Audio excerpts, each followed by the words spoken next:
Hello. Hey, ready? I'm Marissa. This is Erin. Cue intro.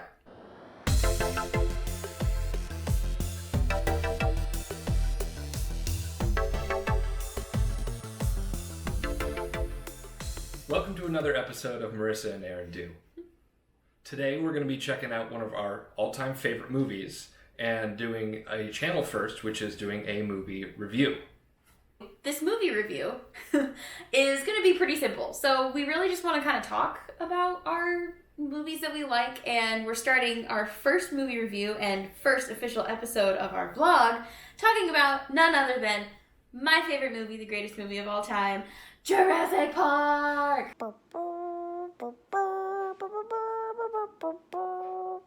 So the reason that we chose Jurassic Park for our first vlog has to do with the fact that not only is it Jurassic June, Jurassic Park debuted today, June 11th, 1993. So it's been exactly 26 years since Jurassic Park debuted. Changed my life forever. It's the best movie ever made, and literally no one can change my mind. So don't try. I literally have it tattooed on my body. That's how much I love this movie. So for this movie review, the way it's going to work, we're going to start off reading the IMDb synopsis, because I think it's just kind of cool and interesting to read like the official synopsis of the movie.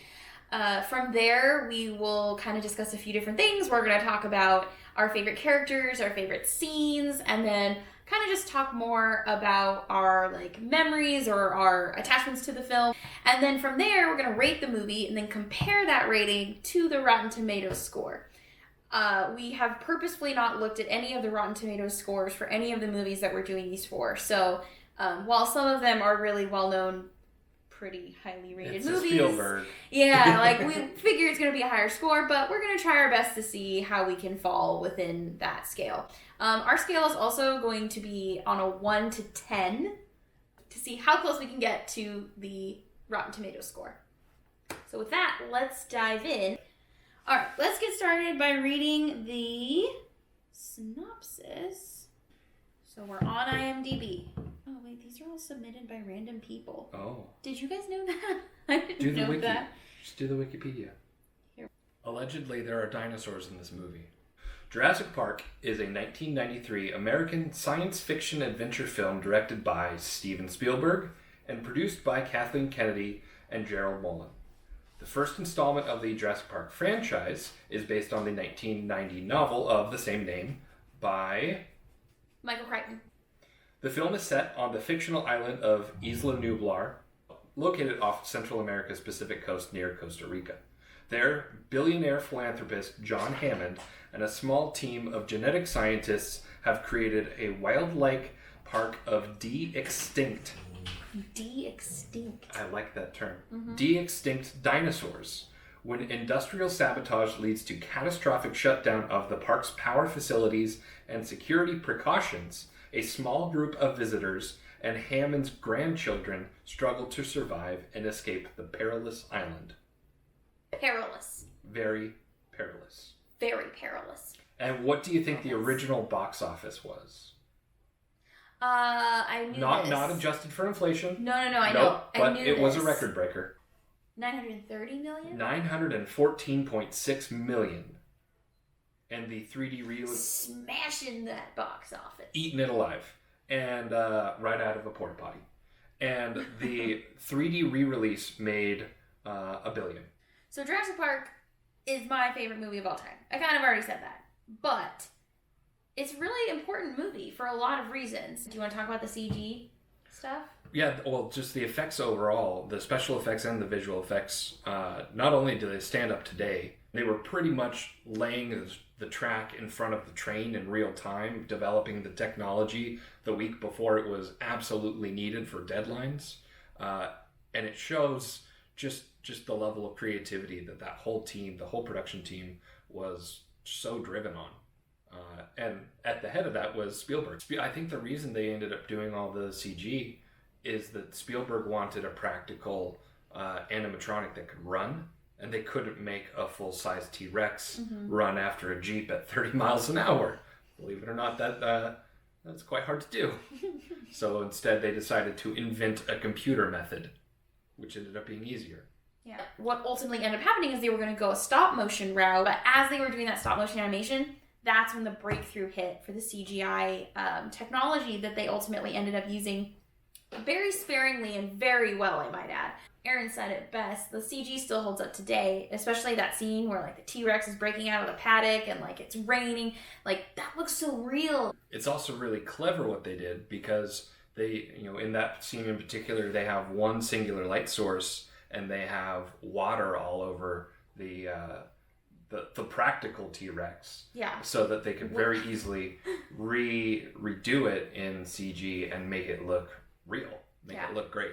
But the best part too is because they had the practical Rexy, as she's affectionately called, because they had the practical Rex as well as the CG was only used for those like specific scenes, but everything else is very practical. The way that they portrayed dinosaurs is also pretty revolutionary for the time. Right around that time, there was a lot of research being done about how dinosaurs were not these like slow moving, like just giant dumb thing. They were actually, specifically when it comes to like the raptor species, they were really like fast and smart. Well, wasn't there like some early art that was done, like an animator or someone that like did like a tongue thing, like a lizard tongue thing? Phil Tippett did that, and immediately someone said like, oh, I forget who it was. I want to say Jack Horner. I thought it was Jack Horner. Was like, take that out. Yeah. Dinosaurs don't do that. Dinosaurs don't do that. Because they're not reptiles. They're actually birds. The brilliance of a good sci-fi movie is that it's 85% fact and then 15% believable lie. Or made up or defensible. It's beautiful. And that's what this does. That's what this does so well. It's poetic. That's Back to the Future. That's any of these great sci-fi things that just are pillars of films. They're so believable that you don't get lost in kind of the minutia of how crazy it is. Let's talk about who's your favorite character in Jurassic Park. That would be Jeff Goldblum's character, Dr. Ian Malcolm. Without a question. The sort of craziness that Goldblum brings to any character, mixed with him being kind of the only one that sees what's going on for what it is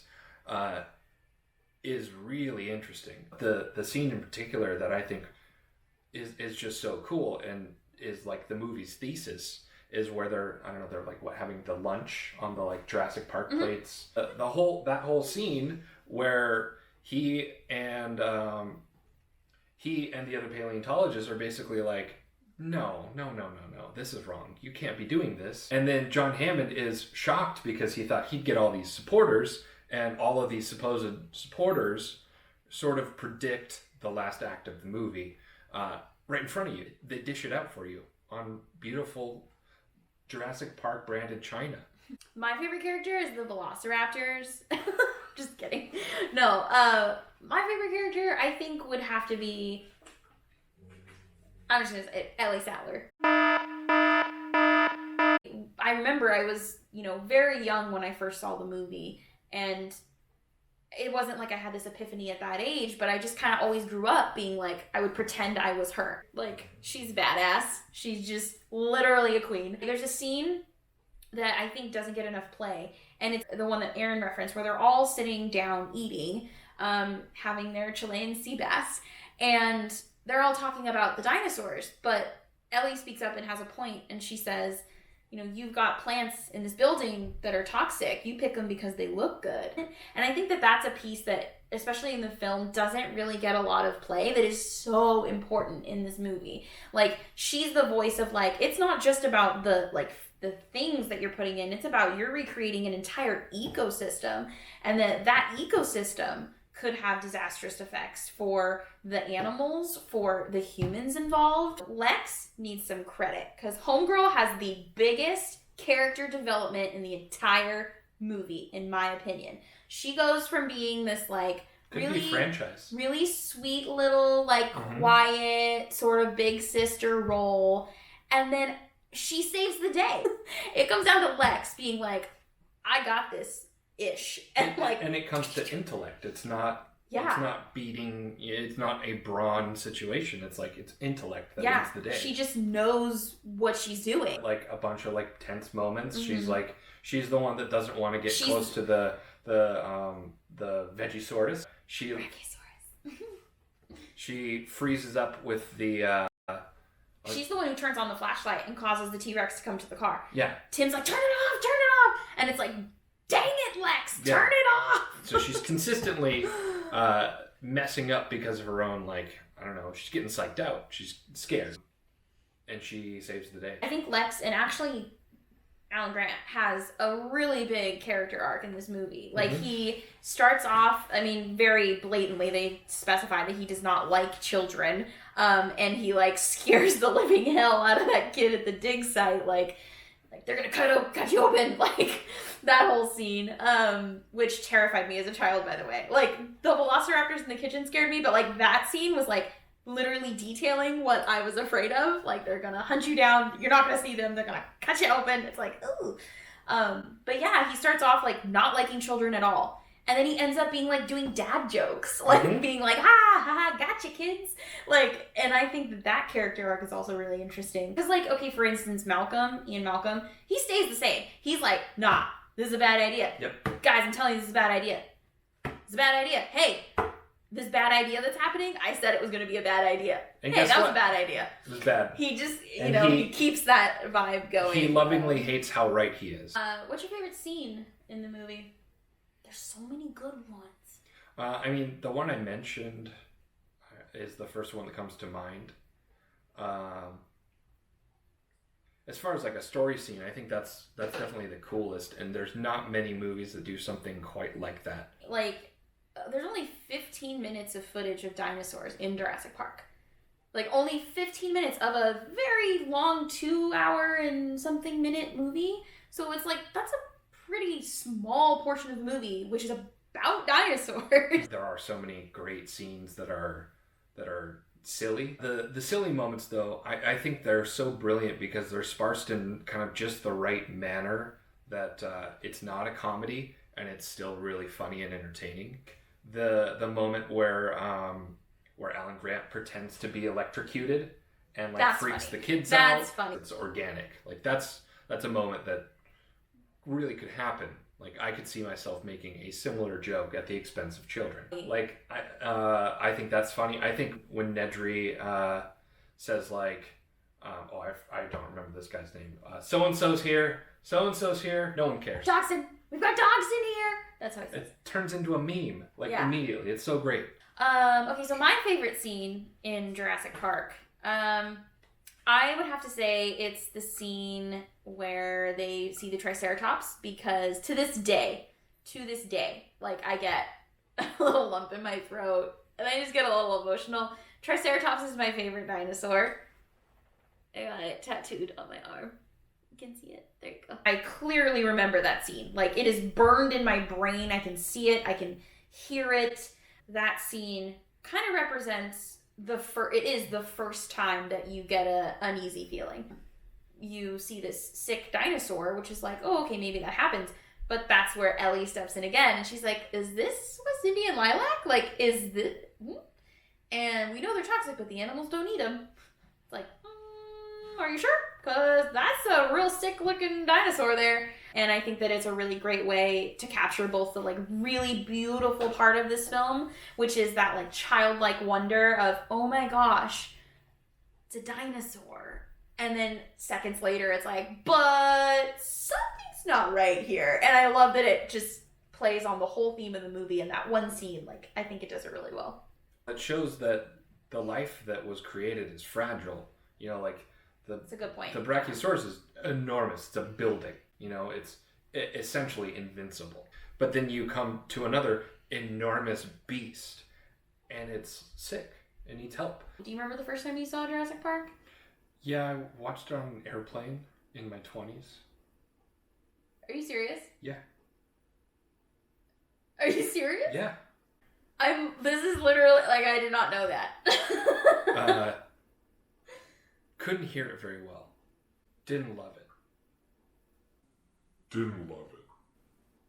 Didn't get through past Actually, they never got to the island. I couldn't hear anything. I just had like my, iPod headphones. I really wanted to know what Alan Grant was saying when he was like doing this like gesture of like hands to the outside of this kid, and then from this the kid side. looked like really nervous, and I couldn't figure out why. The other two raptors. Didn't love it. You didn't even know were there. Oh. But then I actually sat down and watched it. I think probably when I bought it was when I actually like watched it all the way through. And Did you buy it before we were dating? Yeah, I think so. I feel like I did. I hope you did. Because I knew how to talk to you about it. So that's true. You did. You did. Wow, that's crazy. By contrast, we got to see it in IMAX together, and that was probably the most stunning thing that I've ever seen in IMAX. And it's a over 2-decade-old movie, and it was amazing.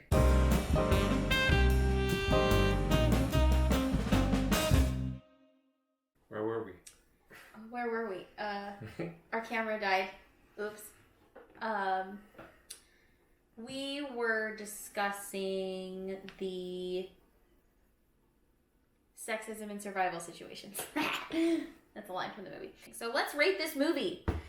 All right, scale of 1 to 10. What would you rate Jurassic Park? All things considered. All things considered, I'll give it a 9. That's fair. All things considered, I'm going to give it a 10.